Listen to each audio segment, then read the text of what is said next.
شاب ما بيقدرش يغض بصره، دايما بيحب يبص على البنات اللي مش لابسين لبس كويس ويحب ينظر إليهم. فراح للشيخ: يا شيخ، حكى له حالك كده اللي هو اليومين دول. قال له: يا شيخ، أنا ما أقدرش ما أبصش على البنات، دايما ببص عليهم، أعمل إيه؟ قول لي على طريقة أعمل إيه عشان ما أبصش عليهم. ما أقدرش، كل مرة أقول ما أبصش ولكن ما أقدرش. الشيخ قال له: خد كوب اللبن ده وروح السوق وتعالى بيه تاني، وابعت حد من وراك، بس وانت ماشي في الشارع لو اللبن اتكب منك، اللي جاي معاك ده من تبع اللي هيراقبك هيضربك بالكرباج قدام الناس. تمام؟ قال له: تمام يا شيخ. مشي، راح السوق وهو حريص جدا ان كوب اللبن ما يتكبش منه نقطة واحدة بس، ماشي كده ما يتكبش منه نقطة لحد ما وصل للشيخ.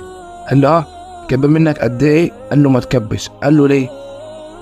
قال له: خفت واتخزيت، خفت ان حد يبص عليا وانا بتضرب من اللي انت بعته معايا لو انا كبيت نقطة من اللبن. قال له: خفت؟ يعني انت خفت لا ده يضربك وحاجة قدام الناس ومش خايف من ربنا يوم القيامة؟